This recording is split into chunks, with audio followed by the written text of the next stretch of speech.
Season 4 of Power Book 2 is finally here, and we are here with the premiere.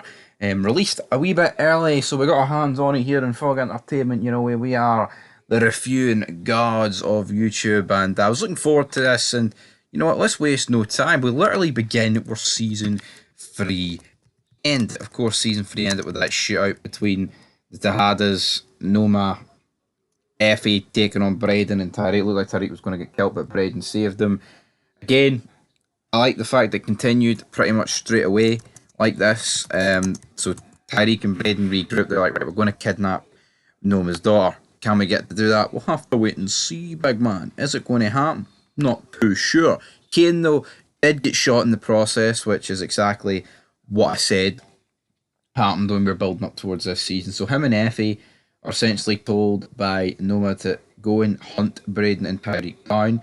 But instead of getting patched up, Kane is like, you know what, fuck that. I want to go and get his brother, because his brother will know where he is. So he goes to the Westing household.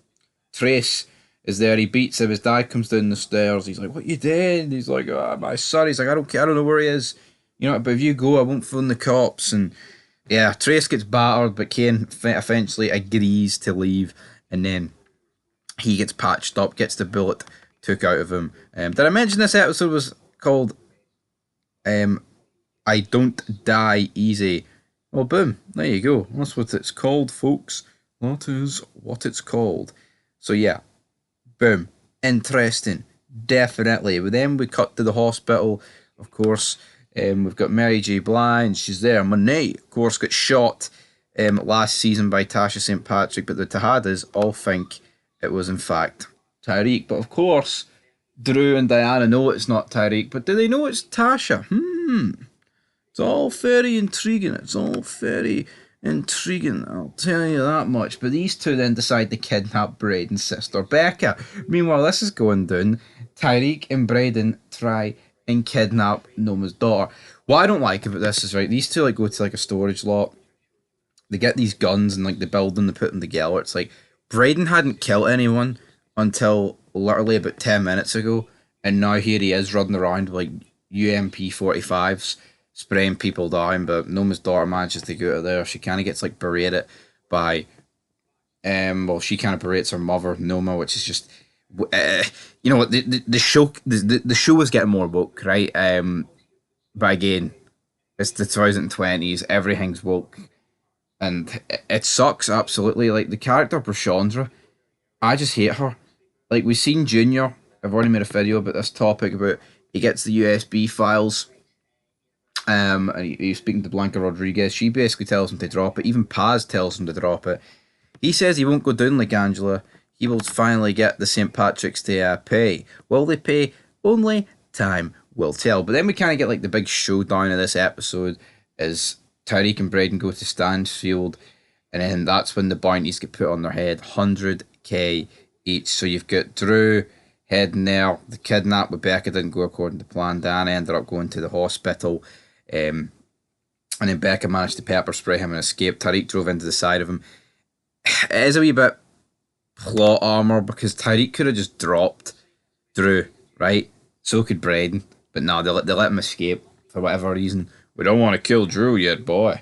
And then, yeah, everyone's at Stansfield. You get Kane and Effie hunting them down. But Effie actually texted Tyreek saying, like, oh, Kane's coming to kill you. Well, whose side's Effie on here? I don't know. She's a fucking snake. Absolute snake. Meanwhile, back at the hospital, we have got Monet Tejada. And we have got the return of Mecca, Seek, and the big man, Lorenzo. We have got the return of all three of them. Seek's part was quite minor compared to the other two. She's obviously, you get Monet kind of like imagining them coming back, and she's like, I'm not dying, but Seek's like, oh, you betrayed me, Mum, you didn't look after me, it was always about you, you could have left me, but you brought me to New York for your retirement plan, and that's essentially what got me killed. And, well, I mean, to be fair, you can't really dispute that, to be perfectly honest. I mean, that's kind of exactly how it all played down. Is she going to fight for her right for another chance to do right by her children. She couldn't do right by Seek. Will she do right by him? I'm not too sure. Meanwhile, right, Seek's part was a wee bit really minor, but it was good seeing him back for whatever. Um, I do think he got killed too early, by the way, Seek, but I understand why he got killed. Then, right, you've got Lorenzo and Mecca essentially just like taunting her. Like, oh, you're going to die. And it's like, right, I get it. They literally both died at the hands of Monet, right? I get that.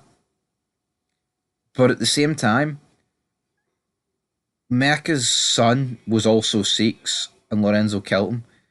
And it's not like they addressed it. I get it. You know, Lorenzo thought he was killing Mecca, but he actually killed Seek by accident.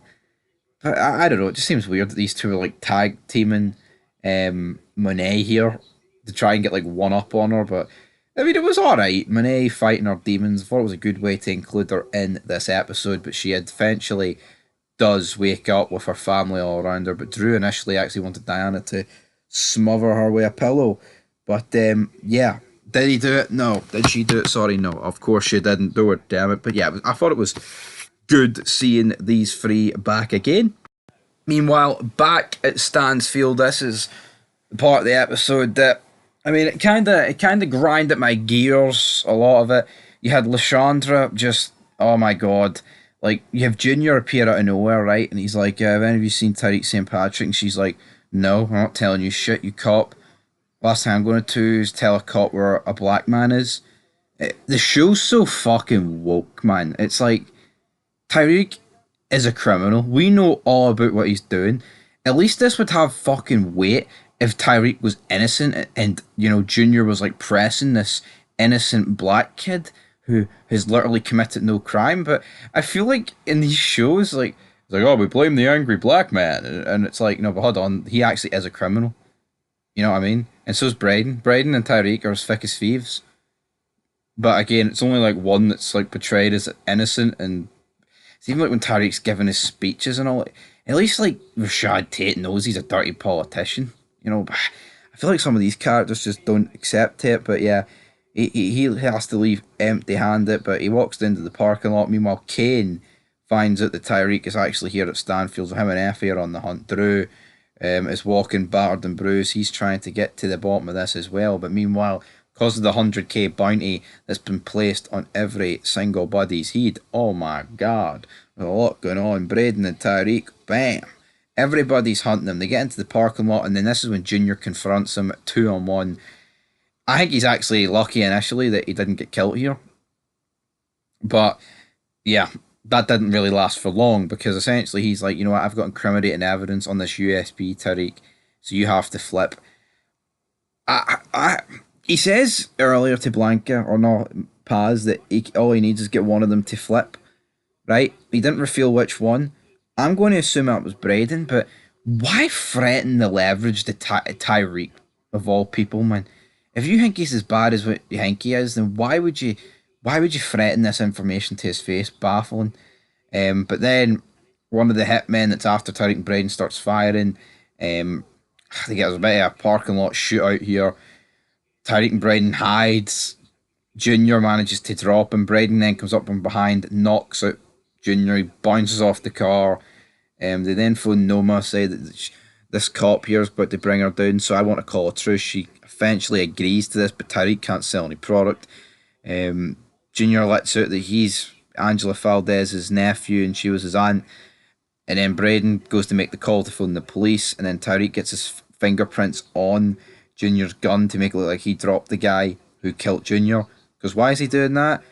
Because he just drops Junior Valdez, and I am sitting there like, really, like this is my biggest flaw with Potter, right? Like the biggest flaw you can give this show.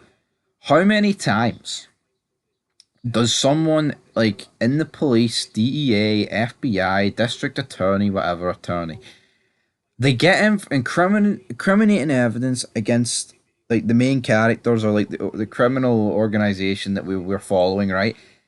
And it just falls flat on its face. Like, I'm not asking Tyreek, right, to do 20 years. I get that there's still a final season to shoot here. But it's like, sooner rather than later, someone needs to start doing serious fucking. It's even like 2-bit. You get arrested at the end of Power, and by like season 6 of this show, season episode 6 of season 1, he was it. I just find it fucking ridiculous, man. Anyway, Junior Valdez, pretty big character death there. Yeah, the Valdez are really getting dragged through the dirt. Paz then decides to go to Michael Ealy's character, who I can't remember his name is, but he lost his wife Denise. She was murdered, and he's like, "Yeah, I'll help bring those bastards to justice who killed your son." So he's going to be going after Tyreek. I thought there was going to be like a plot twist, well, no, not like a reveal that he was actually um, Junior Valdez's dad, because he kind of looks like him. But yeah, maybe that's for later down the line. But yeah, I actually thought this was pretty decent. This episode of Power Book 2. My only problem with it is, it's just the fact that it felt a bit more woke here. It was action packed, but I think there was just some incorrect decisions there, and plot armor was glaringly obvious. So I'll give it a 6 out of 10. I don't think it's the worst start. A lot happened, but I don't think it pieced together correctly, to be honest. So anyway, 6 out of 10.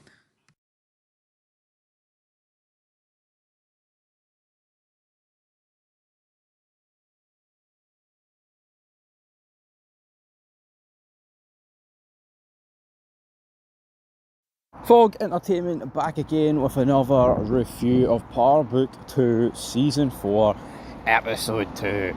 We love Power Book, guys, and I'm a wee bit late to the party. I mean, I'm a couple of days late, alright, but you know what? The Euros are on. It's time to party, everybody, but it's time to also get into this episode. We've had some form of a time skip, and it's like we're introduced a wee bit more to Don Carter and his team here at the beginning. They're kind of not buying Tariq St. Patrick's story, and no wonder they're not buying Tariq St. Patrick's story. It's like, oh, aye, there was a school shooter, and he took down the big man. What's his face? Fuck, I can't remember what his face is. Aye, Angel Junior. That's the guy's name. Junior got took down, right? Which I think's just got to beg the question of, like, we've seen in the previous episode that Tariq basically threatened this guy's life on camera in front of Norma, and it's like, surely she could just use that as leverage to get him and Braden picked up. Anyway, ridiculous, but yeah, I mean, at least Don Carter's seeing through this. I'm liking that. I'm liking those facts. We then cut to Davis, and Davis is pretty much, he's on the ropes because of his whole hearing about his able to practice law. He sleeps with his client, even though it's kind of know his client. Then it turns out his law license has been suspended, but he can appeal it. So he's not exactly loving life, and then that's when Don Carter comes in, and he basically tries to leverage the law license in order to get Davis back on side. I mean, what I would say at this point of the episode, it's like, why wouldn't Davis give up Tyreek and Braden? Like, no, if we're actually being perfectly, I mean, he doesn't need to give him up. Like, he just doesn't need to back him up. He's clearly he's clearly backing him up, which I just don't really get. To be honest, Tyreek though and Braden have got no money. They're doing all these diddy jobs. Especially Tyreek, he's got 3 jobs in one. Diana's still doing her diddy job, but she's got a pregnancy test. Oh, who's going to be pregnant? Then you just see them all in school, like Effie, Diana, Tyreek, all in the same class. And it's like, after they'll try to kill each other, then we see Effie go to Tyreek and saying, "Oh, are we all good? I should have texted you about Kate. Are we all good?" You fucking gave Tyreek up in the season 3 finale. No wonder he says, "No, we're not good." No, what does that stupid bitch think she's going to get for that one? I actually find that fucking laughable, that scene. Fucking hate Effie as a character. She then meets with the Russians in order to get them in with Norma, but then Monet finally decides to get up. She took a pill. Get a couple of flashbacks this episode with her, like in her early days with Lorenzo, and apparently there's a lot of talk that Kaden could actually be Kane's father, which would be interesting to say the least. You can't really deny that. It would absolutely be interesting. Monet, after getting back for that wild night out, kind of referring to the fact that maybe Kane's the one that shot her, which I think is a ridiculous thing to think. But obviously we knew it was Drew and Diana that put that shit in motion. So again, don't really understand where Monet's clocked that one from, because Kane said, like, you're not fit to lead, Mum, the streets are different. No, you get half a point there, Kane. half a point, absolutely. Then you've also got Tariq, obviously Carter confronted him, basically says, I know who you are, you're your father's son, yada yada yada, and your mother's one step away from you being removed for wet sex, so that forces Tariq to go see Tasha. All that playing to Don Carter's hands, we will have to wait and see. But again, the scene with Effie going to the Russians, it's like, here you have this black girl from the hood going into a Russian bar. It just looked so out of fucking place, it really did. You know, like, come on. It wasn't exactly woke, but it's like, I'm surprised when she went in. It's just like, I'm not threatening the guy's door, but kind of like, yeah, I'm a good hacker and I can do anything you want as long as you meet with Norman. And that's always where the whole Monet thing happens. Then we see Kane, he's moving stuff as well. But what's going to happen with Kane is the real question. Is he going to find out? Could his real father be Kanan? Could Monet and Lorenzo, those two new, like their versions of themselves in the flashback, could they end up appearing in raising Kanan? I mean, possibly, but I think they're a bit younger than Kanan to appear. But we'll have to wait and see with the timeline, to be fair. Tariq then proceeds to beating up the guy who pretty much put his hands on Tasha. I mean, I'm not saying he didn't, but some people just are very touchy-feely with his hands. But you know what? A boy protecting his mother breaks his fingers. Then on the way back, his car breaks down. He phones Bride, and these two pretty much agree that they're going to start selling drugs again. But there's going to be one more step along the way. What will that be? Only time will tell, I guess, very soon. Bada boom, bada bing. Real guys in the room. What they're going to do? We'll get to that a wee bit later on. Kane and Effie then come to an agreement to essentially sell the Russians the guns and the product. Kane is then confronted by Noma about this. She's about to kill him, and then literally, like, out of nowhere, he basically predicts what she's going to say next, and then that gets her to stop killing him. Sends Obi out of there, and then she has a drink with Kane, and it's like, oh, we're all one big happy family. Anyway, I just don't really understand. Like, there's just a lot of plot armor floating about at the end of the day, isn't there? So pretty much what happens next is that Tariq's master plan is to get his baby back, and you're like, what's his baby? It turns out his baby is his car. I believe this is a Porsche. Looks like a wee Porsche, cheeky wee Porsche 911, or some version of that or whatever. So him and Braden, they head down, they follow 2-Bit. 2-Bit then goes into a vegan Korean restaurant, and it's like, well, maybe the guy just wants to save the fucking planet. It's like, really? This just doesn't seem like 2-Bit whatsoever. Almost seems like it's a bit woke just to force his character into this, but I really hope this ain't the last we see of 2-Bit. So essentially Tariq's got the spare key, jumps in it, and steals it. What's he going to do with this? Is he going to sell the car and get money that way? I think that must be what he's going to do, and then obviously he's going to try and attempt to buy product with it, because I don't really understand why he would keep the car. You may as well just have a shit car, make money off the good car till you've got enough money to buy a good car again. So I think that's going to be the game plan here from Tariq and Co. But it was a pretty funny scene. 2-Bit runs out. It's like, yo, you're stealing my fucking car, man. But again, it's like, is that the end game there? Are we not going to see 2-Bit again in this series? I'd be disappointed if they killed 2-Bit off. I do like the fact that you've got all these characters floating about with all these like different scenarios and all that good stuff. But here is what it is. And 2-Bit gets his car absolutely stolen. We then, of course, have Obi. He's walking out in the street. Noma told him to basically piss off. And then essentially she's like, alright, Kane, me and you are going to drink some scotch. But outside, Detective Don Carter confronts Obi and arrests him for some questioning. Is he going to give up Tariq? We'll probably find out in the next episode. Speaking of Tariq, he goes to talk with Monet. She's like, well, I know you're not the one that shot me. That's what my kids are saying. And then it's all about Kate Egan. Who told Kate Egan? But obviously we know it was Diana that said to Kate Egan about it, but she was portraying herself as Monet. So that's the confusing part for pretty much every character in here. So essentially what they've came down on here is who's going to kill the person that told Kate Egan. And obviously that's Diana. But could this bring Tommy back into play? I think if this does bring Tommy back into play, they need to correctly, like, overlap these two series between Ghost and Force, because Tommy's made a few appearances now in Power Book 2, but like in Power Book 4, there's been like no reference of when he's left or whatever. And I think, when you've got these like timelines, I think you need to work on that and make it make a bit more sense. Anyway, that's just my opinion. But I mean, this episode was alright, but I still think it's been I'll give it a 6 out of 10. I mean, there was a lot happening, but not an awful lot of substance, if you catch my drift. So, aye. Peace. Folk Entertainment back again with another Power Book 2 Season 4 review. We're here with episode 3. And what an episode this was. Well, maybe not what an episode. I thought the ending was good, but I mean, I thought the episode itself definitely wasn't the most interesting. But we do kick off with Braden and Tyreek basically just selling both their cars and making some money that way. Not too sure how much money they got, but they're going to try and use that money to fill in a gap, fill in a slot for this guy that Davis knows. We see Tyreek meet with Davis, and it looks like they're going to try and get back in the game, but there's no free slots in that. But he did notice some drugs being placed down on a table, which he takes. What will Tyreek do with them? We'll have to wait and see. We then cut to Monet and Tyreek. They meet with Pinky.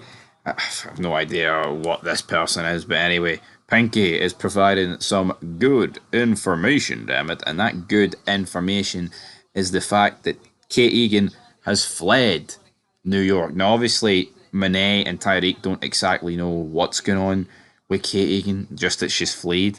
They don't know where she's going. Obviously, Kate Egan, more likely than not, is away to Chicago. So we'll see where that goes. I mean, I did make a video on it, and someone did comment, but I mean, I hadn't seen the episode. I mean, I made that video a couple of days ago, so that's why it goes that way. That's why I made the comparison video saying like, here, are they gonna kill her here? Are we gonna see Tommy come in for Chicago? I'm comparing New York, baby. I'm comparing Chicago. Let's get the two shows instead of comparing them, talking about them separately. Let's get them into one. But we didn't exactly get that. But yeah, revealed that Kate Egan has fled. She has left. She is away to New York. We then have a bunch of scenes where like Don Carter's questioning him, and these scenes didn't really do anything for me. It's like he's like, well, how? So you don't know if Tariq St. Patrick? And he's like, well, what about these photos then? And it turns out Don Carter didn't have any photos. It was just like blank A4 sheets that he put down, but Obi didn't bother checking them. He's like, fuck, I need to make a phone call. Makes a phone call. Turns out Drew is at Obi's brother's house, so Drew picks him up for the precinct after he gets let go. Obi tells him not to tell Noma anything because, Don Carter doesn't know about Noma. Noma doesn't know about Don Carter. It's better it stays that way. But then when Obi gets took over to the headquarters with Noma, Drew says to him, what about the green cards? But sure, it wasn't me that did it. It wasn't me that got you your green cards. It wasn't Kane that got you your green cards. So who was it that got you the green cards? To which Obi's like, you little bastard. And then it's like, it was Tyreek. It's like, he was a slippery motherfucker. Obi then points out the fact that Tyreek's actually been pretty useful for the organisation and that killing him makes no sense. And she's like, well, you know what, actually, Obi, that is probably the first bit of sense that you've spoke today. But guess what? I'm not going to kill Tyreek. I'm actually going to kill you. And just stabs this like knife right through his throat. I thought it was quite brutal. Didn't exactly expect Obi to go out like this, but god damn, Obi's dead. I mean, I'm not going to sit here and lie and say it's a major character death. Like, I mean, it's a decent sized character death, but see, Obi and Noma, I think Power Book has went a wee bit downhill with the introduction of these two characters. They do nothing for me. I just think like an all-out war between the Tejadas going against Braden and Tyreek would have been the best case for this season. But now the way it's went, obviously, is like you've got it split where you've got Noma and Kane and Monet. It looks like they're going to team up against Drew and Diana. Against Tyreek and Braden, maybe Drew and Diana are actually going to team up with Braden and Tyreek. But then it begs the question, like, where does Tasha come into all this? Like, is Monet going to let that slide that Tasha's the one that near killed her? who knows? Is that all going to come out? I don't know. I don't know, damn it. But obviously, Tyreek confronts Effie about these drugs, and then she foolishly just goes to No Man Kane and then gets the guy, Roman, removed. So Roman gets picked up by the police. His stuff gets torched by Kane and Co. This guy's essentially been wiped out. Obviously, Tyreek freeing up that slot for himself. Him and Braden can get the supplies from the guy that Davis is pally pie with, and Davis and Tyreek talking. They've all got their reasons for being in the drug game. That is for sure. We just had a pointless scene, right? With I was about to say Tyreek. You know, it's not even Tyreek, right? But it's Braden and his sister Becky, and it's like she's talking about how our name's not in the building anymore, and now I have to leave this classroom. Really? Does that actually warrant fucking time here? You know, does that actually warrant time for this episode? I thought this was mental that this was even getting in this episode, man. That she has to get downgraded to like a lower class room. Oh, boo fucking who. Also, another thing. Why is Kane sleeping with Noma? See, picking Noma over Effie, that has to be one of the most ridiculous decisions that I've ever seen. But it was funny though, because like Effie confronted Kane about it. Is like, yeah, you know what? I don't know where the product came from at Stansfield, but you're fucking Noma. And at that point he hadn't. He'd done nothing. But then he goes over to Noma's and fucks her, and I'm like, absolute mess. We then see Braden and Tyreek discussing like, oh, where are we going to sell these drugs? And essentially it's like, we'll date here. We'll date here. We'll date here at Stansfield. More Braden's idea than Tyreek's, but boom. And then the episode ends with Tyreek. It's Tara, sorry, sitting down. Tyreek then gets a message from Pinky saying, oh, here's the ring footage from Kate Egan's house. Tyreek's like, don't you fucking dare send that to Monet. And then it cuts to the table. Monet reads the phone. She can't believe that her daughter, Diana, was dressed like Kate herself. Obviously to make Kate Egan think it was Monet. Went ahead and did it, which obviously forced Tasha's hand. Monet then gives the phone over to Kane.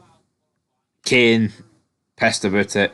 Monet and Diana are going about to get in a scrap here, but then Janet and Drew are the difference makers. But then Drew and Diana just like bolt out the door and leave. And it's like, Drew, you fucking know about this too. Kane's kind of just sitting there trying to like comprehend what's went down. So he like barges out the door, running down a dream, down, running on Listerine. That's exactly what he's doing. And then it's just like, damn, what is he doing here? He whips out his gun. Damn, is he going to shoot at his two siblings? No, he refrains himself. But judging by next week's promo, I'm not really too sure why he refrained himself, but it is what it is at the end of the day. And that's your end of your episode with Moneta had letting out a quite a cringy scream. I thought the episode was pretty bog standard. I thought it was quite a poor episode, but it was saved by the cliff. Well, back to Fog Entertainment. We're here with Power Book 2, Season 4, Episode 4. And things kicked off with a bang in this episode. Anyway, we had Drew and Diana on the run. We had Tyreek searching for Diana in our dorm room. In come Kane and Monet. And they pretty much come to the agreement that Drew and Diana have got to go. Those two, though, they've checked into a motel. Oh yeah, they've checked into a motel, but they've used Monet's card. I mean, seriously, you want to talk about amateur? She confronts them. Drew basically gives her a taste of her own medicine, but I didn't like the way this was all done. It was very like jump cutty. Like, yeah, it was all over the place for me. It didn't feel like a natural, like, oh, we've left, now we're in a motel and the search is on. I don't know, it just felt like there was like random cuts all over the place. I don't know, is it just me that thought that? Leave it down below. But yeah, Diana then tackles Monet, drops her gun, obviously a bit slower from surviving the gun attack, so to speak. And then Kane runs up, he starts firing at Drew and Diana as they're in the car, fleeing the scene. As for Tyreek, well, he's still on the hunt. He's speaking to Effie. I mean, what's he going to do when he catches Diana? I'm pregnant. It's yours, Tyreek. Good night. Alright. Then we see Tate's brother. Can't remember what his actual name is. We'll just call him Officer Tate. He goes to meet Don Carter and he's like, oh, I need to meet with this kid, you know, he's the new player in town. Then Don Carter tells him a story about how he used to have a homeboy. His mum loved him, but then one day he got up and reached for a can of soda without asking for one. And essentially what he's saying here is, here, you're a part of this team, I'm the daddy. You do not fucking do nothing without my permission. So know your role, know your place. That's pretty much it for him, isn't it? Don Carter then pays a visit to Monet, pretty much saying that here Tyreek was spotted. Someone matching the appearance, the character of Tyreek St. Patrick was spotted at your shooting. So obviously he's trying to twist the knife in there, so that makes Monet think, maybe Tyreek's gotta go. Alright, then we cut back to the canvas where Officer Tate confronts Tyreek and basically lets him know about this, and Tyreek's like, shit. So they're going to be after me, but Tariq's on his mission. He's had someone tailing Diana, who was separated from Drew, and Salim was looking after her, but he gives her the keys to go up to Greenwich, Connecticut, and essentially fend for herself. Well, not fend for herself, give her a safe house, because his family's out of town for a bit. What I didn't like about this episode, though, it was the constant back and forth between Kane and Drew. I don't know, man, it just felt like really cringy, to be honest, like how they kept getting in these situations where they're shooting each other, or like shooting at each other, confronting each other with guns. It's like just fucking, I don't know. It seems I noticed it quite a lot in Par, to be honest, where characters just get into a lot of situations where they could just shoot at each other, and for whatever reason, they don't. I mean, obviously they're brothers. I get it. They're going to be a wee bit more hesitant to shoot each other than others. But I felt like they kept repeating it. I mean, at least when Tommy, I know Kane did shoot him at the start of the episode, but at least when Tommy and Ghost were trying to kill each other for periods, man, they were fucking dropping people close to each other. They were shooting at each other. I mean, actually, like point fist fights, etc. I don't know, man. The way this went about was just an absolute shit show. But yeah, I mean, you've also got Braden, who felt like a bit part player this episode. He's beginning to move the drugs into the clubs. You know, like, see when Celine, by the way, was talking with Diana, he's like, you're a beautiful black woman. You are a black woman. Why can't he just call her a woman? Like, why is everything got to be fucking racist in this TV show, man? Honestly, it's like everything's to do with race, and it's like there's only one white character in it, which I thought was funny. And then it's like, right, I haven't been too impressed with this episode, but then out of nowhere, and I say out of nowhere, I use that term loosely, they whip out this like gala ball that Noma and Kane go to. Now I get it, some people have commented on the channel, and this makes sense that like Kane's just using her to get to the top. Here, totally get that. I do totally get that. I totally respect that. But why, like, when she was speaking to Davis in this episode, Davis was like biting his lips, man. He was like, fuck, licking his lips. As if like Noma's this 10 out of 10. She is like the most bog standard 5 out of 10 I've ever seen, man. Honestly. Like, I'm not even exact. She's just got the short hair. You know, some women suit short hair. She doesn't, and her looks are like the most average you can get. But like you've got like half the cast fawning over her. She's like, oh, mommy issues, Kane. Fucking reel it in. But I do not understand this gimmick, and her daughter as well. Her daughter looks like a man.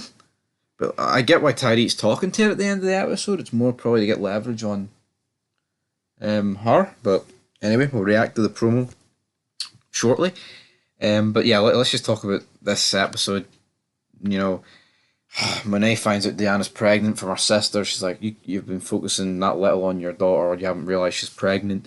Sort of talking. And she's like, oh no, I needed to realise, sort of thing. And then what happens? We get a couple of flashbacks with her back to her childhood. Or no, back to Drew's childhood, where Drew saved her life. And then she's like, you know what, actually, I'm going to call a truce. Phones came while he's got Drew at gunpoint. Don't kill him. I need to know where your sister is. Drew gives up the location. But Tyreek busts in after killing Salim. Again, I mean, so Tyreek kills Salim. Salim's like, oh, I won't give the location up, Diana. Gives it up. No, it's incredible. he could have just gave up a fake location here. You know what I mean? How would Tyreek have known? Like, yeah, Salim runs the risk of him coming back, but Jesus Christ, what do you care about Diana? Like, look how quickly he gives it up, and then Tyreek's like, yeah, you're just a little bitch, and then they get into a fight, and then Salim gets shot, and Salim gets killed, and it's at this point, it's like, well, to be honest, can you blame Salim for fighting back here? He just gave up his ex girlfriend's location that he clearly cares about, and this guy calls him a bitch for doing it. Well, no wonder. He's a bitch. Not even like Salim was like, you know what? I bet you give me some fucking money. Even though I know he would have got battered, but he just gets shot, and then, I mean, I guess we didn't see a dead body. I'm going to assume he's dead.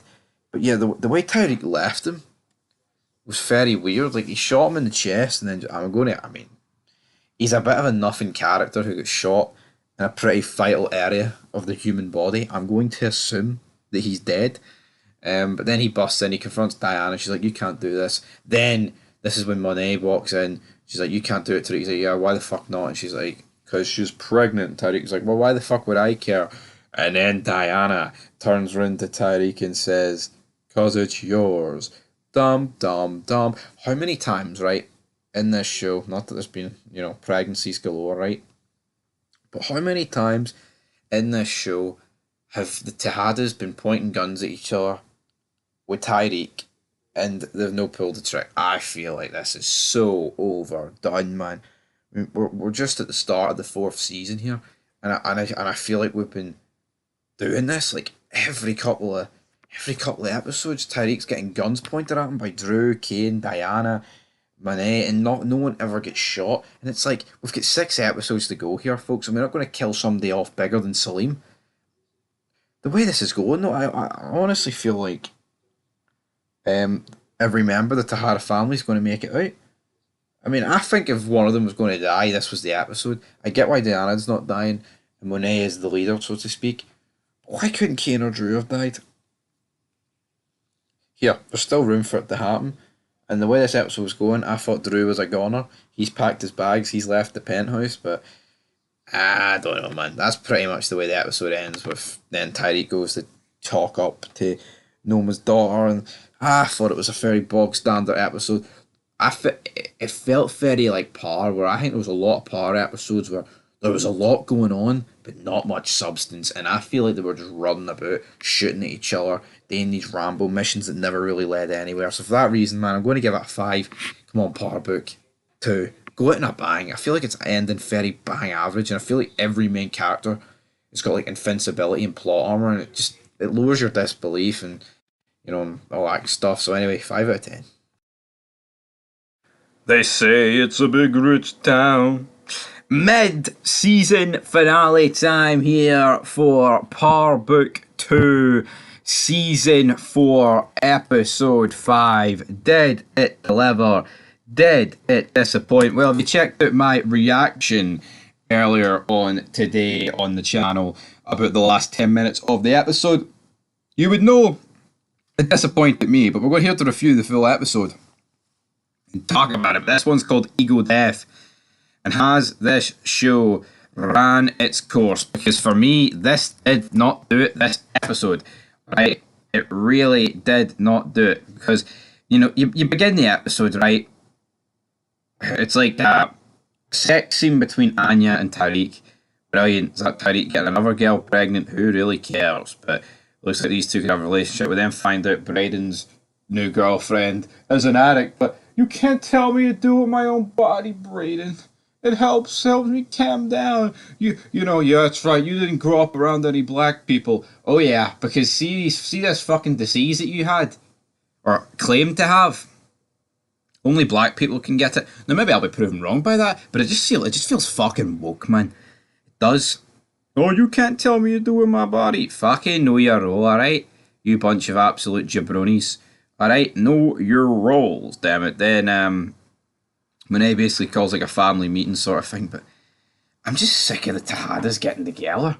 Drew kind of wants to go and do art, right? Then quite quickly realises this episode that maybe art's not the way to go. Diana and Tyreek talk about the baby, what we're going to do. She's like, oh, well, you know what, no matter what, if I keep it, you have to be at the game or else you're not seeing it. I don't want to make the same mistakes Monet did with us, with my dad, etc., etc., all that sob story shite. So, yeah, alright, brilliant. Let's keep the baby. Then we get Don Carter talking with the rest of his crew, and I was sitting there thinking this episode, Don Carter has done nothing. Like, he's actually done nothing, man. You know, done nothing. Now, just to quickly he done nothing till the end, but to sidetrack, I mean, I've went on Reddit here. Ain't gonna lie, that episode was kind of mid for a mid-season finale. Kinda. That shit was disappointing as hell. When Tyreek said he needed to be the Apex Predator, I thought the episode was about to start cooking. That tricked me. Miss Smallman says, oh my god, Noma is so lame. When she rolled up at the club, there was no fear factor. That wouldn't happen with Raquel or even Monet. Yeah, she's got no aura whatsoever. It's just fucking forced in your throat. Doesn't work. Braden then tells, what's the guy's name? Sion about Noma. Sion then shows up at the meeting point between Noma and like the congressman guy who can get like green cards and all that shite. All the deals done. Basically tells her in code like this is my territory, stay out of it sort of thing. We also see Noma and Kane about to kill Tyreek, but then Tyreek runs into Anya and he's like, oh, this is your mom, you know, this is a bit agey for you. And then Noma's like, I don't need to kill Tyreek anymore for whatever reason, Anya. Let's get you out of here. I mean, how many times is Tyreek going to live? Survive instances like this, man. It is getting a wee bit borderline ridiculous. He then has a run in with Braden, but I've already touched upon that in the sneak peek. He's like, oh, you can't deal with shit the way I deal with shit. He then goes back to his room. Tyreek, Braden then finds out from his new girlfriend that she actually just spiked Tyreek's water with acid. So when he goes in, Tyreek's like imagining all this shit. And he's like imagining when he killed Ghost, if Ghost is dead. I really thought maybe they're going to do something good here and Ghost is going to somehow appear at the woodwork. That did not happen, everybody. So yeah, you cannot get your hopes up for that. But we do get like kind of flashbacks to that episode. And I thought this like sequence was alright. See, considering, right, that this is literally a guy taking acid and like remembering things he's done in the past. Like I thought it was a simple enough way to get these hallucinations to like make sense, but at the same time it felt like such a disconnect from like the rest of the episode for me. It just came across as really weird. Then when he finally wakes up after like shooting himself, even though like he's seen his son as him, is Diana's son going to be him? His? Who knows? But what about Salim? Oh yeah, Salim's dead, folks. Salim is lying dead somewhere. Diana then decides to keep the baby. Oh yeah. Drew then tells Monet, you know, I'll get back in the business on one condition. We need soldiers. So essentially what Drew sets up here is we get soldiers. We're going to steal a shipment and they're going to get back on top. Drew completely having a change of heart here. Does not want no longer out the business. And then they attack this shipment. But what happens when they attack this shipment? I'll tell you what happens when the NYPD pull up a nowhere, right? The NYPD pull up out of fucking nowhere. It's Don Carter and co. They have Monet, Drew, and this other guy at gunpoint, alright? And then, instead of arresting them, they let them go free, apart from the no-name guy who gets killed because you killed an innocent. Oh yeah, how many fucking innocents has Monet killed over the years? Has Drew killed in this show? The logic here fucking baffles me, right? I get it, maybe Don Carter wants to get Tyreek more because he promised Paz he would get the guy that killed and you know, killed Junior. He's a cop, I get that. But he had Monet here in the palm of his hand to rights, looking at serious jail time. I don't know why he was hyping it, like marking it. Oh, she'll be out soon. How the fuck's she going to be out soon? Not a chance would she get out soon. Not a frickin' chance would she have got out. Do not understand this. He lets them go, but he kills the guy who, you know, killed the guy on the subway platform. Brilliant. Fantastic. We then see Davis sleep with Noma. Brilliant. That's brilliant. And then the episode ends. The episode literally just fucking ends, right? with Tariq and Diana discussing things, and then she kind of just leaves Tariq to think. Yeah, I just no big deaths, no big revelations. I mean, no cliffhanger, no reason. You know, I mean, no reason. You know, there's honestly like, I mean, yeah, the show comes back in September, right? But what is the reasons to check it out? There's like, yeah, oh, Carter's got this dirty task force, and you just know that's going to end with him getting caught out and getting killed by Monet, Tariq, and the rest of the job squad. Honestly, I thought this episode was fucking trash. It was slow, and you're like, right, this is building towards something big's going to happen, and nothing happened. Are we fucking allergic to kill off these characters? And it's a mid-season finale. They proper hyped this up due to the fact that, there's a bit of a break in between the episodes. Do not understand it, guys. I thought this fell flat on its face.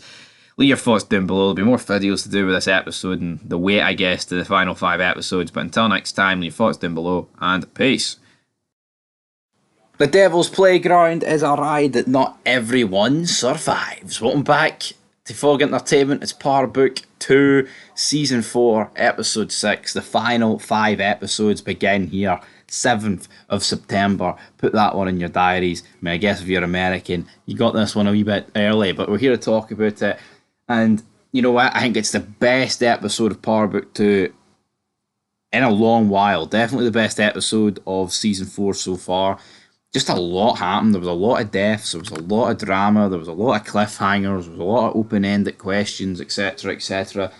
And let's begin at the start of this episode. You've essentially just got Tariq and Braden acting as if, like, it's weird. There's not even been a time skip. It's literally like the next day since episode 5 ended. We see Drew taking pictures of Detective Don Carter. He's also been tasked by Monet to do this. Her and Diana are away baby clothes shopping. But then Carter comes down, threatens Drew. He's obviously had enough. He's like, no one's getting any leverage over me, big man. No, no, no, no.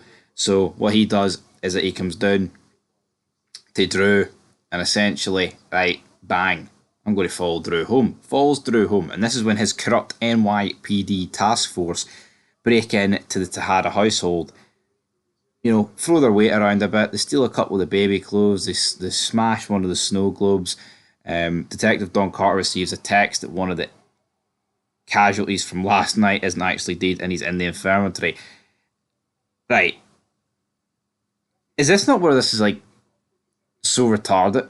When episode 5 ended, you would have thought, right, the guys that they shot and presumably killed are incapacitated / immobilized for the next couple of episodes.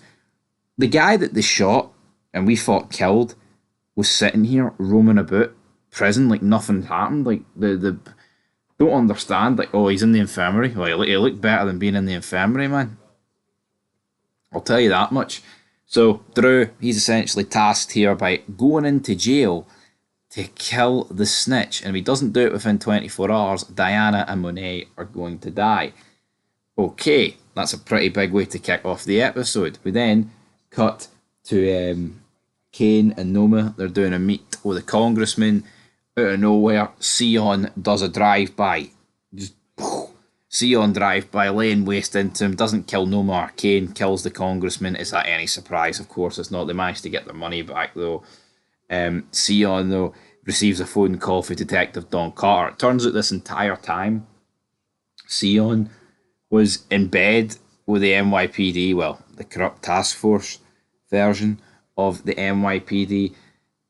Again, it doesn't make much sense because, as Detective Don Carter points out here, why are you attacking innocents? Obviously, Sion was trying to kill Noma and Kane, but it's just, oh my god, Sion's crew got caught on CCTV stealing the car that assisted in the drive-by, so he's pretty much banged to rights. Carter's like, you know what, I'm going to send you this address. It's a safe house. You need to lay low there. But as soon as they get off the phone, Carter tells one of his crew, the woman, to go and wipe him out. But she can't do that because she's got a disciplinary hearing in an hour. So she tasks Diana, who's of course pregnant at this stage, to go kill Sion.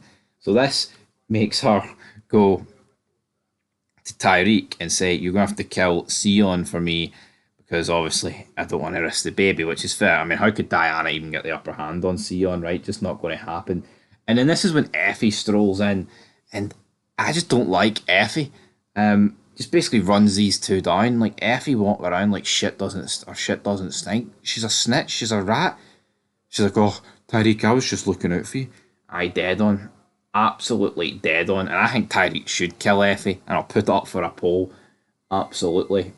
But then she goes to meet with the Russian because she's been tasked with Kane and Noma to go set that pipeline in motion. And then what happens?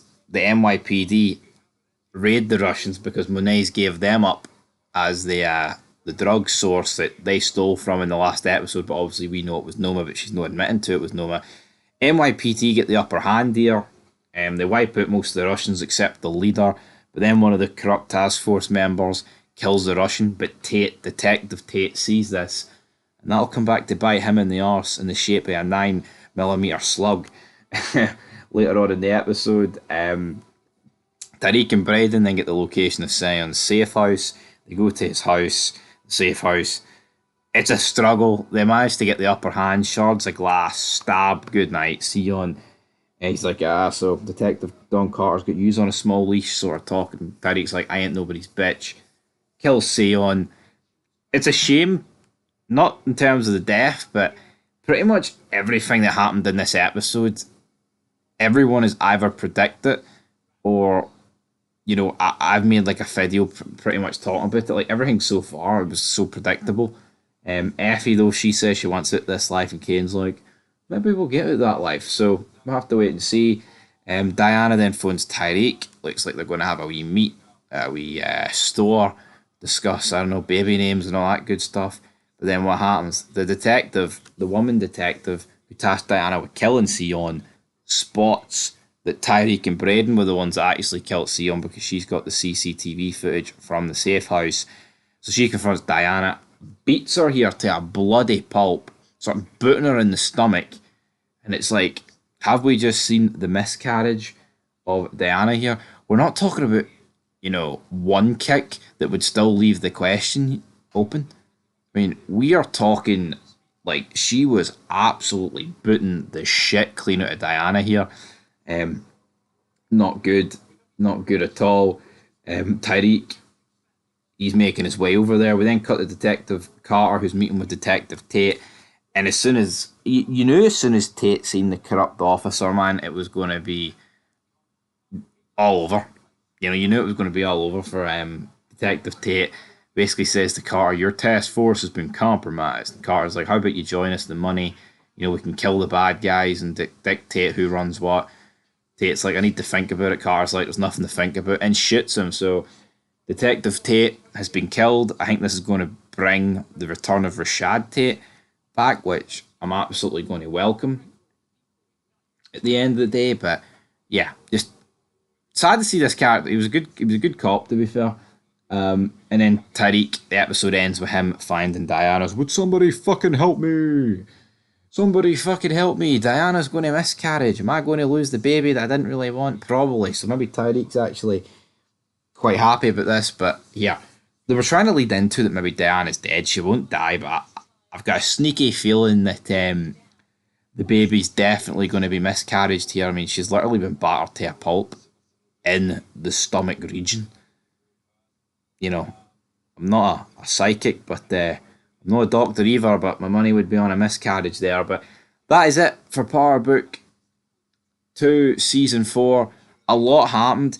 I'm going to give it a 7 out of 10. I think the structure of the episode wasn't done very well, though. I think they tried to cram as much in as they could to this episode. They've done that, but, the writing was just a wee bit off. If it was structured better, it definitely could have went up to like an 8 at least, but yeah, a lot happened. There's a lot to talk about. We'll be talking about it in the coming days. Till then, though, peace. Tariq claims he can't fix it, but guess what, guys? It's time to get your fix of Power Book 2, Season 4, Episode 7, titled, I Can't Fix This. And there's a lot going on in this episode. As you would expect, there's 4 episodes to go. after this review, there's only 3 to go, and I haven't watched the promo yet for next week, but let's get straight in. Tragedy strikes straight away. We've put up polls, we've reacted to a lot of these theories in anticipation of this episode, and they didn't waste any time because Diana, it was confirmed that she had miscarriaged, and I think this is the correct thing to do here, right? Because I feel like in Power, especially in this spin off, they've almost been afraid to kill off big characters, and I don't think this beatdown is really going to kill Diana. But here, it's resulted in a miscarriage. It's a pretty big event affecting a major character in the TV show. So again, I agree with this. Tariq though, he's fighting for revenge. Diana doesn't really doesn't care about revenge, but Tariq, he wants revenge. Big man, he's like, I'm going to kill that dirty cop. Monet turns up, basically says, Tariq, this is a Tahada problem. You're not dealing with it. We're dealing with it. And he's like, with all due respect, I don't work for you no more. They killed my son. They killed my baby. So I'm the one that's going to go. I mean, yeah, and Tariq's definitely within his rights here. It's like, look at my times that he's butted heads with the Tahadas.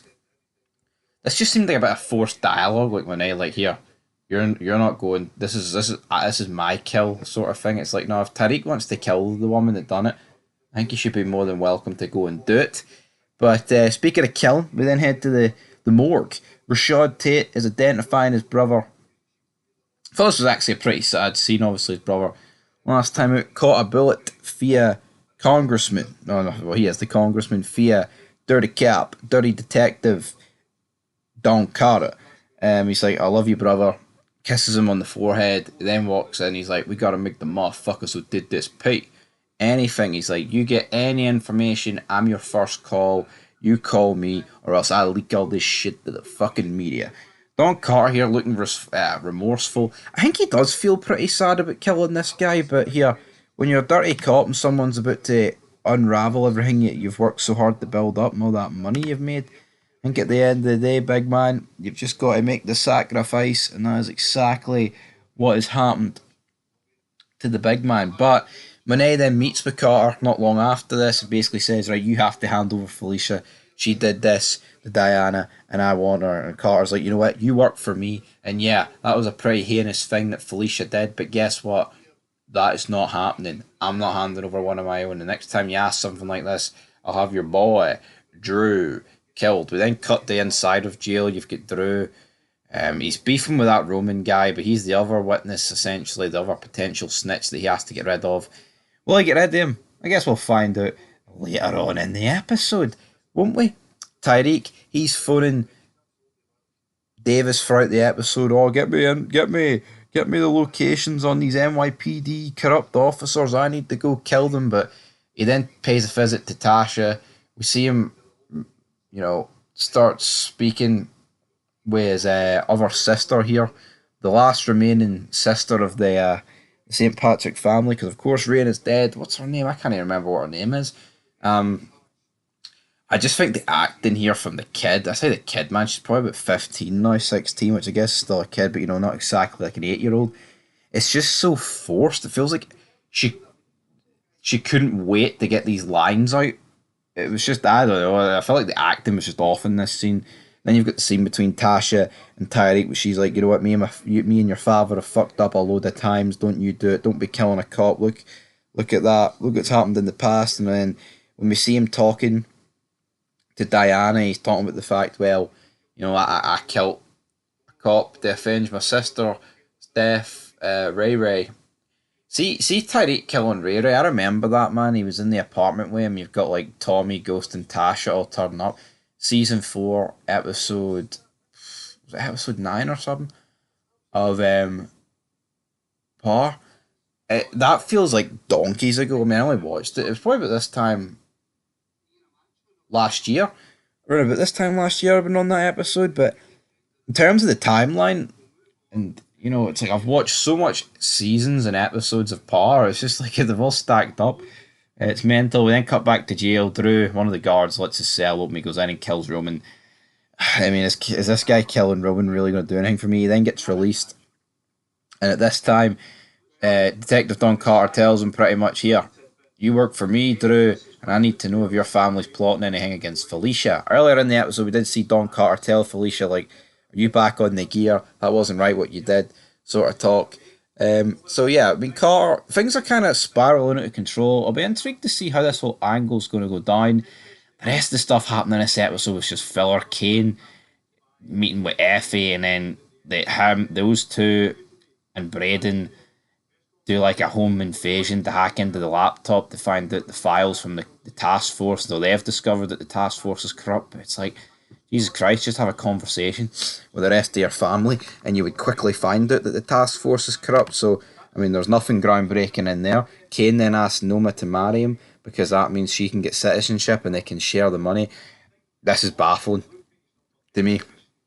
I mean, I get why he's doing it from a position of power and he can make money, but choosing Noma over Effie, that has to be one of the most ridiculous decisions I've ever seen in my life. Carter and his buddy, though, well, I'll say Carter and his buddy. Carter frames the Russians for the murder of Detective Tate, and then Rashad Tate spits on the guy who he sees at the morgue, and he's like, you know what, if you ever need any favours, Don Carter, I owe you one. Is it going to come out? It just seemed. Was this just an excuse to get Rashad Tate back in this episode? In this show? I don't know, but that can't be Rashad Tate done. There has to be another spin of the wheel for him, so to speak. Diana, though, she's doing her own thing. She heads to Felicia, confronts her at gunpoint. I'm thinking, right, just pull the trigger. But I feel like Parr's got. How many times do we see this in media, though, in entertainment, where the person's got them at gunpoint, their sole objective is to simply go there and kill them, and then the other person like manages to get the gun off them. There's a bit of a scuffle. Diana nearly dies here, but manages to knock Felicia to the ground. She then lifts a frying pan and crushes Felicia's skull. Good night, Felicia's dead. Then phones Tyreek in a panic. He comes over. Right, we have to clean this up. But as they're in the middle of cleaning up, Felicia, unbeknown to them, has actually got a child. And then they're like, oh, it's alright, we're also detectives and your mum's away working. So yeah, they have to read him a bedtime story just to keep things under wrap here. Monet then turns up, she's like, I'll take care of this. And they're like, but there's a kid upstairs. He's seen her face, she's like, holy shit. And then at the same time as this is all going down, Carter and Drew bust through the door. And Carter's like, the only reason I'm not killing all of you is because Drew was truthful to me. This just feels so forced. Like, Tyreek's the main character, I get it, but he's not bound by blood. Monet is the mother of Diana and Drew here, and Carter's just going to, like, Carter was outnumbered 4-on-1. I get it, he's the only one with guns in this situation, but it's like, you know what, he's like, I'm going to frame this murder of, well, not frame, I guess they did actually kill Felicia, but he's like, you know what, I'm going to let you go down for this murder, unless you just get me dirt on Noma, and obviously they're going to get dirt on Noma. I just feel like everything in Power, it's like the main characters always find a loophole to get out from under the police. It's like, it's borderline ridiculous, but again, another eventful episode. I don't think it was as good though as episode 6, but still a lot happened. I'll give it a 6 out of 10. Still pretty good, and 3 more to go.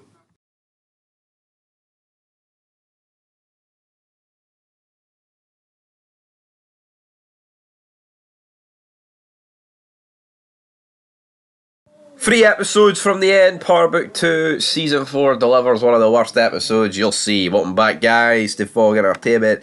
It is Power Book 2 Higher Calling Season 4 Episode 8. To read the about, you've got Tyreek and Monet try to leverage a way to get out from under Carter by making a play to Noma. An incident with Braden's relationship with Ellie sends him off the deep end as he goes from puppy to pitbull. To me, there's like so much going on, right? I've got a bit of a cold, by the way, for anyone marks out, right? But not enough going on, right? I feel like Power goes down these routes sometimes. Like, essentially, you've just got Monet and Tyreek, right? They want to turn Noma against Carter. I mean, you've got Diana, right? It's just a weird scene with Diana. It was like, right, she's watching the play park, obviously feels guilty for the fact she killed Felicia and now left her child an orphan. Then she tries to sleep with Tariq. Tariq's like, yeah, I also got a condom. And she's like, what? It's like that? Taking it bad? It's like, I just bet my tongue. Oh, Tariq said Patrick. I'm not too sure that it's the best idea to do this, Diana. I mean, do you really want another kid? Like, 10 minutes after you've just lost one?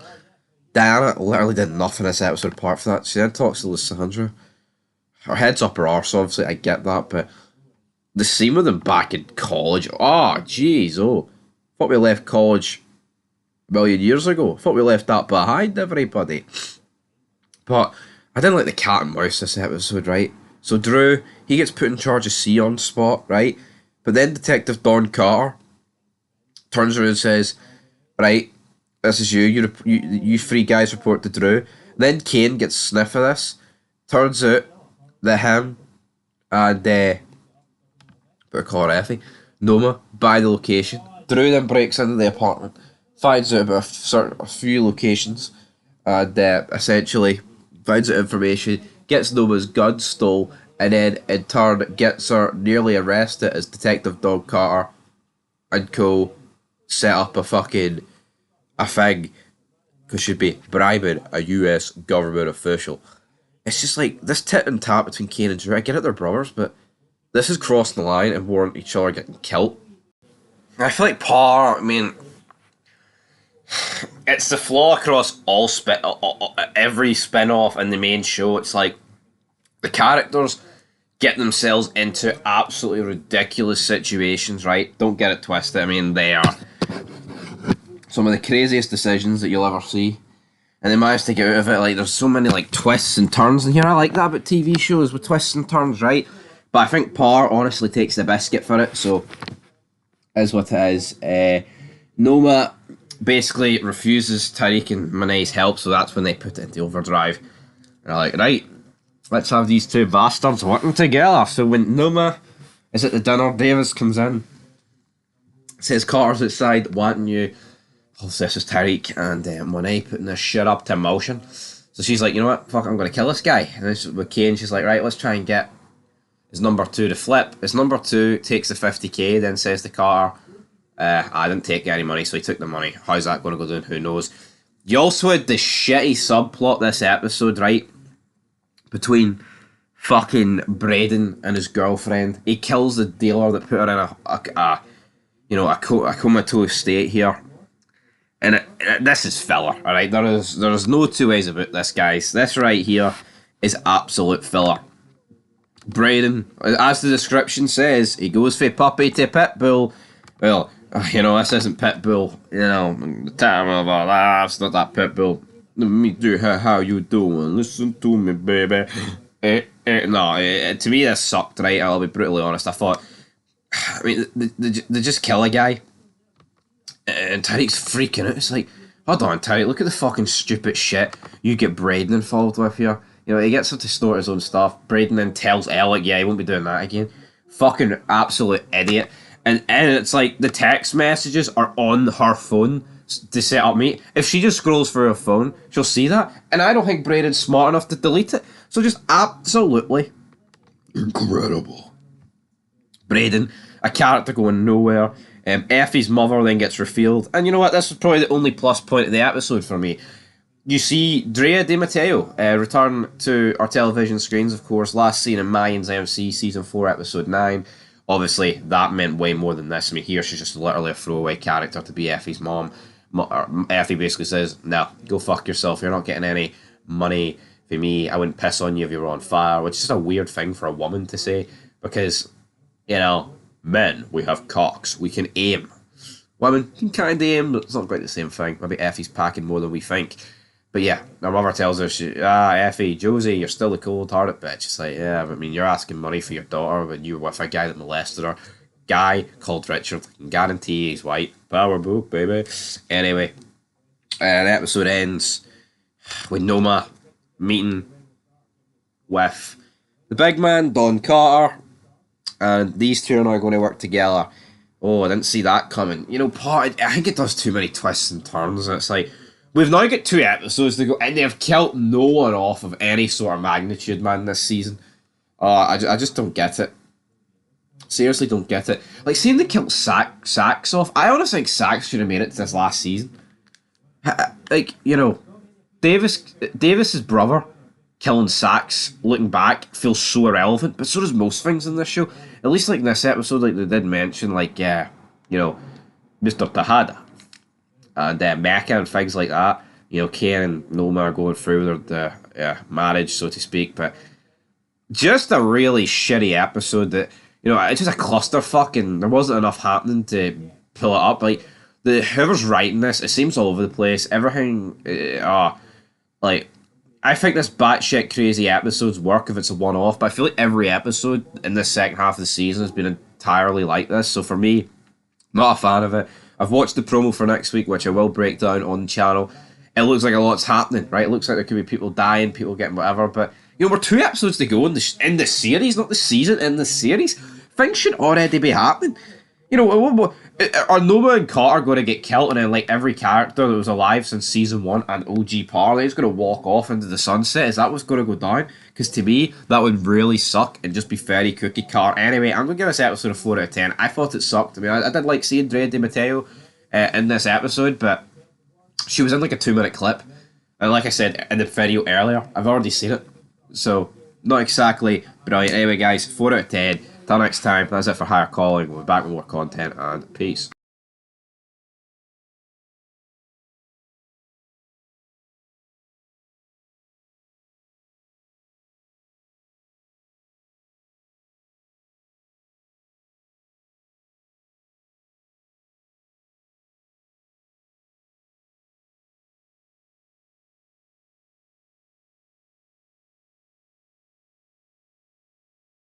It may have left it to the second last episode, but Power Book 2 Ghost delivered its biggest character death so far. Welcome back to the channel. It is Fog Entertainment. I was looking forward to the last couple of episodes of this show because, you know, when you watch a show and you know it's getting to the end, it's like, right, they're going to whip out deaths, and they did whip out a death, but for me, I still think the frailties of this show and the last season that we're all there to see. Like, it just feels like one giant cluster F. You know what I mean? I don't. Like the episode begins, right? They're all debating. Oh, do we go to Kane's wee pre-wedding party? Do we go? Do we go? Yeah, we ended up going. Diana's head's up her arse. Tyreek's not happy with Brayden, right? Detective Carter and Noma, they're working together, obviously, this episode. Then we find out from about 5 different sources that there's a big meeting going down at Staten Island. Tyreek's been told to go there. Monet's been told to go there, and the Russians have been told to go there. Oh, they've set that up. I wonder what characters those 3 are going to die. Then we get the scenes where they're Monet's interact, like the Tejadas are interacting with Noma's family. I mean, you've just got her brother, but at the end of the day, it's still her family. I mean, they're not really doing much, man. I mean, there was some funny scenes at the end of the day, like they're trying to, you know, beat around the bush and say, oh, we're not drug dealers, sort of thing. Oh, so you've got that shitty bar in Queens, brilliant. Rare laugh. But Tyreek was doing nothing this episode, man. But then, when Drew and Diana managed to figure it out, they go down to Staten Island.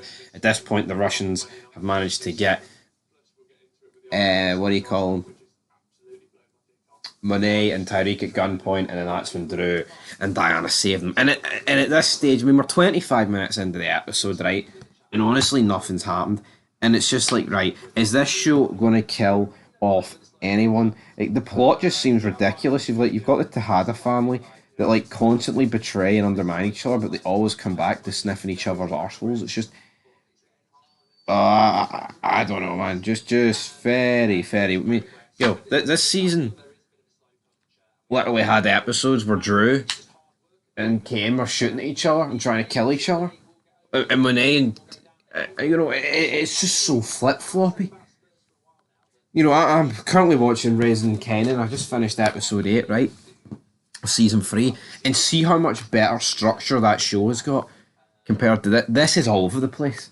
You know, this is throwing shite against the wall and hoping it sticks. It is like, oh, he's going to betray them, and then, you know, 2 minutes later they're going to forgive him, but then she's going to betray them.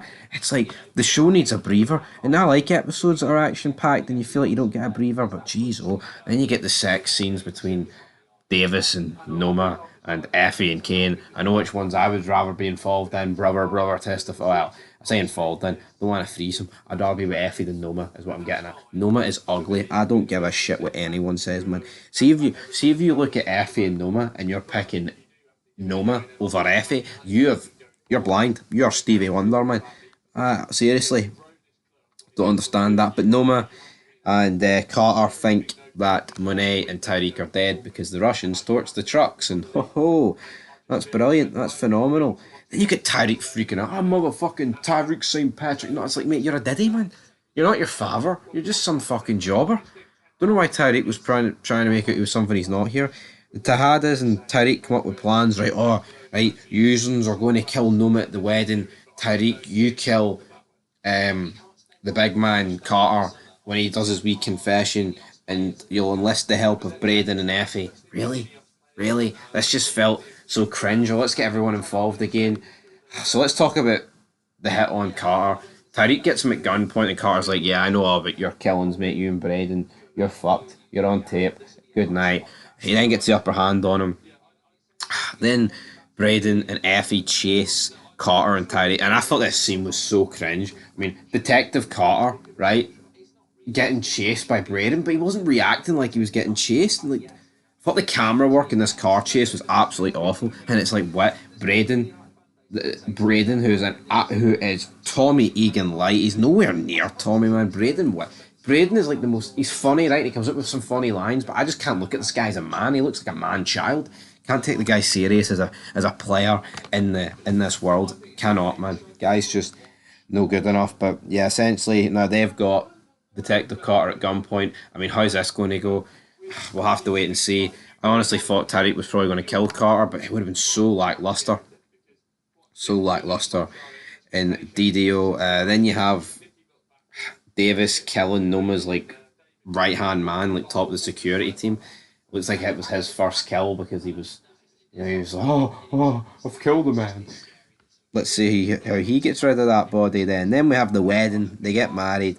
Brilliant. Then he's got a bunch of scenes like, oh, your mother's plotting against me. Are you going to work with me? So Noma and her band of fucking jobbers after a phone call from Detective Carter, which again so forced because Tyreek had to lose the upper hand for him to make that phone call. They've took Kane into the basement. At which point Monet turns up. She manages to save Diana and Drew, who were getting unloaded into the back of a car. And then it's like, right, what's going to happen? At this point, she's like, I'm going in, I'm saving your brother. And it just feels, at this point, I didn't actually think they were going to kill anyone, honestly. Like, I thought Noma might die, right? So essentially, the Tahada's like, no, we're going to work together. But it's like, why didn't Drew and Diana come with Monet? Like, it made sense, right, for them to cohere because they didn't have silencers, she did. And obviously, silencer, stealth, all that. I don't know what those two were doing, but Monet overhears Kane's like, I'll never give up my mother, Yeah, we fall out, but when I was young, and she's the one that always had my back since day one. So fuck you, Noma. Looks like she's about to put a bullet in Kane. This forces Monet into the room. She manages to drop a load of them. Kane falls to the side. He's tied up on the chair. He's screaming. He can't get out the chair. And then she's like, Noma says, oh, put a bullet in Kane, put a bullet in Kane. So a guy goes to put a bullet in Kane. Then Monet storms around the corner in slow motion, starts firing at them, but the numbers game is too much, and she takes about 5 shots to the upper body, hits the ground, dies in front of Kane as Diana and Drew come in, and she's like, I love my babies, bleeds out, dies. Massive death, right? And I thought, see Par, I think, honestly, I'm going to give it really high praise. See, when it comes to these shootout scenes, I honestly think Par is some of the best in TV history. I do. I look at season 2, episode 10 of Power Book 3. Epic. I thought Tommy Egan and Proctor's shootout in the original Power was so fucking good. And also in Force, you had the whole Walter Flynn shootout in his lawn. All great, man. Honestly, will hold up against anything in TV history. But it's just how we got to this scene. It's just constant flip-flopping, man, between, oh, you're bad, you're good, we're brothers, let's work together, but oh, I might betray you. The writing's all over the place. It just seems so fucking rushed. But this was a much better episode. I'm only going to give it a 7. Monet's death is absolutely massive, but we've got 2 episodes to go. It's to be expected. I will be reacting to the promo of episode 10, the series finale, very soon. We will see how that goes, but overall, guys, what a chaotic end to Monet Tejada. Sad, but yeah, the show had to kill someone off at some stage. But honestly, it's like all the kids are now remaining. Like you've got Braden, Effie, Tyreek, and the three Tejada children. Are any of the young blood going to die? Probably not. Anyway, 7 out of 10. Peace. They say it's a big rich town. Oh, welcome back, guys, to Fog Entertainment. It is the series finale of Power Book 2, Ghost, Season 4, Episode 10. Did it deliver? 40 episodes of the first spin off since Power. No, I don't think this finale delivered. It is called Ghost in the Machine, and I thought it was all too cookie cutter. I thought it was all too nice. I think there was only one genuine surprise throughout the entire episode, which we'll get into right here, right now. But we begin the episode. We've got obviously Monet Tejada dead, confirmed. I mean, we knew she died last time out, which was a pretty big death, and I gave them credit, even though it did feel a bit too late. She's dead. Then we see the Tejada family like, oh, we don't know who did this. We don't know who did this. Obviously, they don't want to reveal who's done it because they need to kill Noma. And obviously, if you're like, oh, it was Noma that done it, and then they go kill Noma, they're going to be the first suspect. So we see that go down. I think the pacing with Power's just all over the place. Like, you have the Tejada family like bitching at each other. Then, like in the very next scene, they're like, all right, we phoned these guys, we're going to go in. They go into a compound, they wipe out all Noma's men. They think Noma's going to be there, but it turns out her daughter's there, and they take Anya. Meanwhile, we've got a few scenes with Carter and Tyreek, and they're like, oh, we need to get some leverage on Carter. And then it's like, oh, look on his laptop here. He must have killed Detective Tate. And again, right, Carter did kill Tate. Kamal. Is it Kamal? I think it's Kamal Tate. He did kill Kamal Tate. But why are we sitting here? Like, it just feels so dumbed down. Like Effie explaining it on the laptop. It's like she's literally explaining it and dumbing it down to the viewer. To me, it just felt a bit forced. And Carter, like, really, this is the end for Detective Don Carter. Sits in a chair for most of this episode, and then once these guys find out about all the leverage, he's released. To me, this sucked. They then have Anya, Tyreek, and Braden and Effie show up and like, oh, all right, we're going to work together. Drew, you go in, put a virus on Tate's computer, wipe out the footage of us killing Seon, and we'll be in the money. Brilliant, isn't it? Meanwhile, all right, you guys are going to sort out Noma for us, which required Tyreek pretending to kidnap Anya, and then Anya tells him a safe house location, to which Tyreek drops her off. And for me, this was like the only genuine surprise of the episode, where Anya is walking up the stairs to reunite with her mother, and Diana puts like 5 rounds into her back, kills her, and she dies in Noma's arms. So again, that is, I mean, it's not a big character death, but it's the death of the main villains. It's the daughter dying of the main villain. So again, I guess it is a pretty big thing. And then after this, I don't know, the episode just, I think after this point, the episode just fell very, very flat. You had a scene with Carter returning. Drew was in his office. He plants the virus.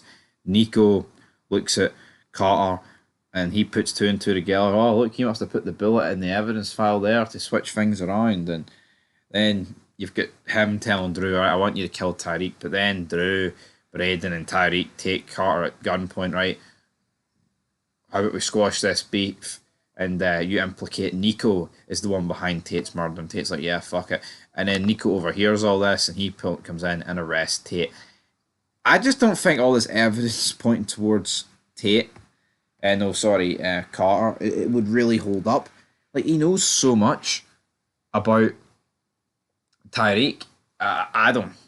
Honestly, but I mean, this is the last episode, so there's nothing really to go here with it. Again, like, there was no Rashad Tate in this episode, which I just feel is a complete waste of time. Like, the truth about his brother gets revealed here, and I think they've dropped the ball big time with Rashad Tate. Obviously, there was all that talk about him getting his own spin-off, and by God, I would have preferred to have seen him get a bit of screen time this season. Then we head towards the finale of this episode with the Tejadas. They reminisce, oh, we're sad. Head of the family is no here. Let's kill Noma. Noma Turns out she's became an informant. Drew and Diana are told by Kane to stay back. He'll sacrifice himself. And yeah, he gets behind Noma. He's like, you ready for that one last dance? Kills her. Brilliant. Flees, gets shot by the police. Effie patches him up, gives him money. Kane's away. Braden lives. Effie lives. Every member of the Tahara lives. Tyreek lives. And it's like, really, all these like young, up and coming people live. I don't think that's the correct decision for me, honestly. I'm kind of baffled by the decision to keep them all alive. To me, it doesn't make much sense. If I'm being honest, like we can't kill any of them. And then like the episode, like it just kind of fucking peters out. Like Noma's brother didn't give her any backup, so that's why she had to turn informant.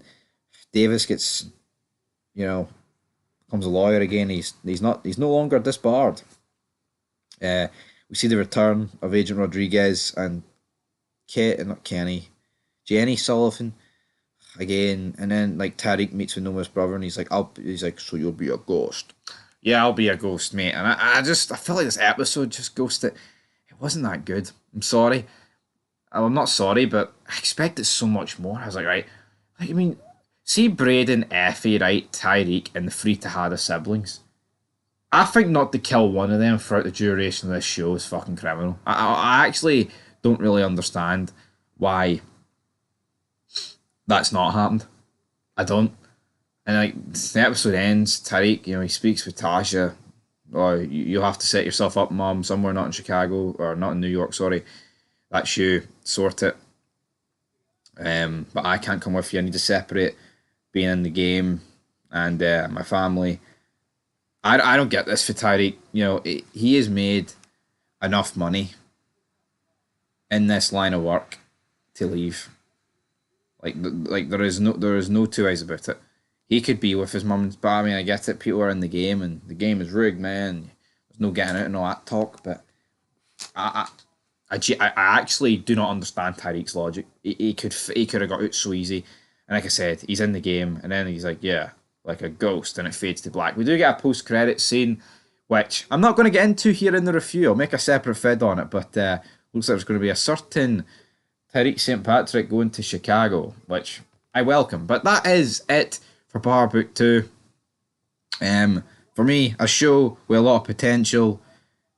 It's not a prequel. It was taking place in New York. A lot of returning characters, a lot of new characters, but overall, I think this finale flopped, and I'll give it a 6 out of 10. I mean, a 6 out of 10 is not a horrendous rating, but it didn't. It was all too cookie cutter for me. And to be honest, to rate the entire show, I'd probably give it a 6 out of 10 as well. Just leaves a wee bit to be desired. But anyway, 6 out of 10, guys. Leave your thoughts down below. With more vids coming about the finale soon. But until then, peace.